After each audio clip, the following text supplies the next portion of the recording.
नमस्कार, अस्सलाम वालेकुम। लाइव हिंदुस्तान पर आप देख रहे हैं वीडियो शो दीन दुनिया। मैं हूं इमरान खान। अमेरिका ईरान पर सीधे हमला करने से डर रहा है, घबरा रहा है और आरोप लग रहा है कि यही वजह है कि वो अपने समर्थक देशों से वो सब कुछ ईरान के खिलाफ करवा लेना चाहता है जिससे ईरान कमजोर हो या ईरान की ताकत पर कुछ असर पड़े। एक और कोशिश की है अमेरिका ने, वो क्या है हम आपको बताते हैं, लेकिन पहले समझ लीजिए जिनके खिलाफ की है वो कौन है। 1 अक्टूबर 2024 ये वो दिन था जब ईरान से बहुत दूर इस्राइल के अंधेरे आसमान में अचानक आग बरसने लगी। कहा जाता है कि इस बार इस बरसती आग को रोक पाना इस्राइल के डिफेंस सिस्टम की जद से भी बाहर था। आग के शोलों ने तेल अवीव से लेकर यरूशलेम तक कहर बरपा दिया था। ये इस्राइल पर ईरान का दूसरा सबसे बड़ा और सीधा हमला था। इससे पहले उसी साल 13 अप्रैल 2024 को भी ईरान ने इस्राइल पर मिसाइलों की झड़ी लगाकर बता दिया था कि वो सिर्फ बोलता नहीं है बल्कि करता है और मिडिल ईस्ट में सिर्फ इस्राइल या अमेरिका की नहीं चलेगी। इसके बाद 13 जून 2025 की सुबह इस्राइल ने ईरान पर फिर हमला किया।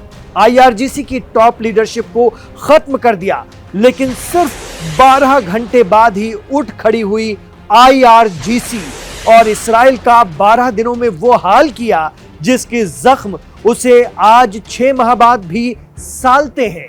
तो ईरान से करीब 1700 किलोमीटर दूर इस्राइल में ये कहर बरपाने वाले थे कौन? अमेरिका और दीगर अरब ताकतों की परवाह किए बगैर इस्राइल से सीधे भिड़ने की जुर्रत को अंजाम देने वाले, असल में जुर्रतों के परस्तार कहे जाने वाले ईरान की एलीट फोर्स थी जिसका नाम है पासदाराने इस्लाम, यानी इस्लाम के सिपाही। इन्हें ईरान की इस्लामिक रेवोल्यूशनरी गार्ड कॉर्प्स या IRGC के नाम से भी जाना जाता है।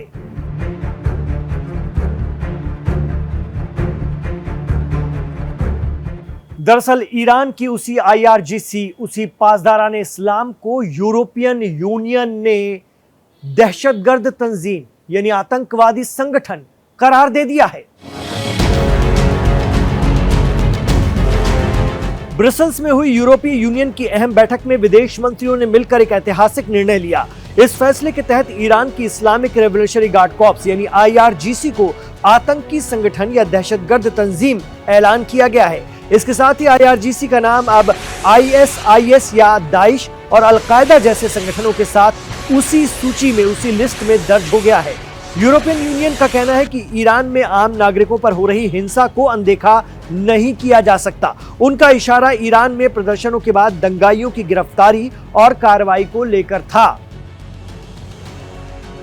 एक्सपर्ट कहते हैं कि बहुत अफसोस की बात है कि ईरान की IRGC यानी पासदाराने इस्लाम को दुनिया की सबसे खतरनाक खूंखार दहशतगर्द तंजीम दाइश या ISIS के समकक्ष, उसकी बराबरी पर देखा जा रहा है। ये वो IRGC है जिसने इराक और सीरिया में ISIS यानी दाइश को रोकने में बड़ा किरदार अदा किया था।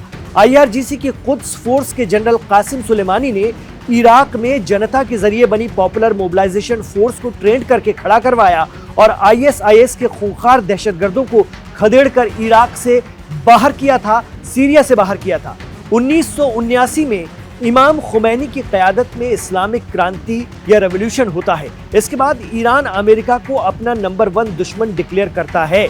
इतना ही नहीं, वो मिडिल ईस्ट में इस्राइल के वजूद को भी मानने से इनकार कर देता है। अब उसकी फॉरेन पॉलिसी का सबसे बड़ा हदफ है मस्जिद अक्सा को आज़ाद कराना, यानी फिलिस्तीन की आज़ादी। लेकिन इस हदफ को हासिल करने की जिम्मेदारी वहां की रेगुलर फोर्सेस पर नहीं डाली जा सकती थी। ईरान के पहले supreme leader Ayatollah Ruhullah Khomeini को इस बात का खदशा था, फौज कहीं रेवोल्यूशन के खिलाफ आगे जाकर बगावत न कर दे। ऐसे में उन्होंने अपने सबसे भरोसेमंद अफसरों और फौजियों को रेवोल्यूशन या इस्लामिक इनकलाब के बाद ईरान के हदफ और लक्ष्यों को हासिल करने की जिम्मेदारी सौंपी और नाम दिया पासदाराने इस्लाम।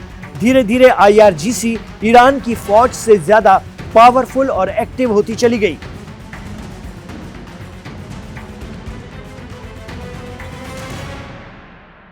तो IRGC ईरान की एक ऐसी ताकत है जिस पर इस्लामिक रेवोल्यूशन को अंदरूनी और बाहरी खतरों से बचाने की जिम्मेदारी है। 1,25,000 फौजियों की ये एक्टिव फोर्स ईरान की फौज से अलग है। इसके अलावा इनके पास 90,000 बसीजी हैं। IRGC की कुद्स फोर्स ही ईरान की फॉरेन पॉलिसी को चलाती है और सीधे सुप्रीम लीडर से ऑर्डर हासिल करती है। 1979 के कामयाब इनकलाब के बाद ईरान के पड़ोसी इराक में हलचल हो गई थी। उस वक्त इराकी प्रेसिडेंट सद्दाम हुसैन और अरब मुल्कों को लगा कि कहीं उनके यहाँ भी ईरान की तरह इनकलाब ना हो जाए। ऐसे में सद्दाम हुसैन को अरब मुल्कों ने खूब उकसाया और अमेरिका की मदद से सद्दाम हुसैन ने ईरान पर आनन फानन में हमला कर दिया। लेकिन वो भूल गए कि सामने कौन है। उस वक्त ईरान और पूरी दुनिया को समझ में आया कि पासदारान इस्लाम चीज क्या है। IRGC के लोगों ने सद्दाम हुसैन की फौज से 8 साल तक जंग लड़ी, लेकिन जंग बिना किसी नतीजे के खत्म हुई, जबकि सद्दाम हुसैन के पीछे पूरा अमेरिका और अरब मुल्क खड़े हुए थे। IRGC ने इराक यानी सद्दाम हुसैन की फौज को ईरान का एक पहाड़ भी क्रॉस नहीं करने दिया था। कहा जाता है कि ईरान में IRGC की सबसे ताकतवर यूनिट कुद्स फोर्स है। कुद्स का मतलब ही होता है पवित्र या मुकद्दस। कुद्स फोर्स ही दुनिया भर में ईरान के दबदबे को कायम रखती है। जनरल कासिम सुलेमानी ने इसकी ताकत को दोबाला कर दिया था। इस यूनिट का सबसे बड़ा मकसद यरूशलेम को आजाद कराना है, इसलिए इसे जेरूसलम फोर्स भी कहते हैं। इसके अलावा IRGC की 8 और ब्रांच हैं। इसी पर जिम्मेदारी है कि वो मिडिल ईस्ट के दीगर ममालिक में मौजूद ईरान हिमायती तंजीमों जैसे हिजबुल्लाह, हज़्द-उश-शाबी और 40 से ज्यादा संगठनों को समर्थन दे। सोशल मीडिया पर अक्सर चर्चा होती है कि आज हमास और हिजबुल्लाह के पास जिस तरह की गहरी और खतरनाक सुरंगों की भूल भुलैया है और इसराइल आज तक हमास को काबू में नहीं कर पाया है, उसे बनाना जनरल कासिम सुलेमानी ने ही सिखाया था। कहा जाता है कि इसी वजह से जनरल कासिम सुलेमानी को अमेरिका ने इराक में ड्रोन हमले में खत्म कर दिया था। उस वक्त प्रेसिडेंट अमेरिका के ट्रंप ही थे। मीडिया रिपोर्ट बताती है कि इस्लामिक रेवोल्यूशनरी गार्ड्स के एजेंट अमेरिका में भी एक्टिव हैं। साल 2024 में चुनाव प्रचार के दौरान ट्रंप पर अटैक हुआ था। इस अटैक के लिए अमेरिकी खुफिया एजेंसी ने ईरान को जिम्मेदार ठहराया था। हाल ही में ईरान की सरकारी टीवी ने अटैक से जुड़े कुछ फुटेज जारी करते हुए एक तरह से अमेरिका को धमकी दी थी।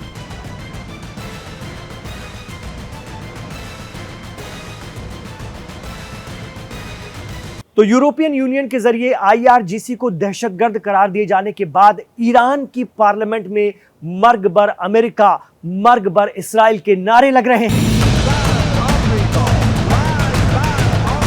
इन नारों का अर्थ है अमेरिका मुर्दाबाद, इस्राइल मुर्दाबाद। जी हां, ईरान की पार्लियामेंट में एक ऐसा नजारा देखने को मिला जिसने दुनिया को हैरान कर दिया।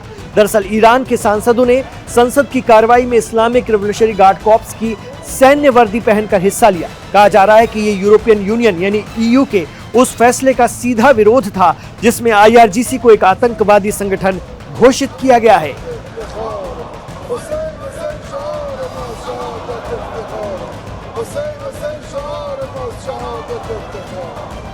आपको क्या लगता है, यूरोपियन यूनियन के इस फैसले से ईरान के अंदर में कुछ फर्क पड़ेगा या ईरान का जो जज्बा है उस पर कोई असर पड़ेगा? क्या अमेरिका और ईरान जल्द ही उलझने जा रहे हैं? ये सारी कार्रवाइयां उसी का अंदेशा है, उसी के इशारे हैं? आपको क्या लगता है, हमें कमेंट बॉक्स पर जरूर बताइए। और अगर अमेरिका हमला करता है तो IRGC का रिस्पॉन्स इस बार किस तरह का हो सकता है, ये भी आप हमें कमेंट बॉक्स पर जरूर बताएं। इमरान खान के साथ आप आखिर तक कनेक्ट रहे, इसके लिए आपको शुक्रिया।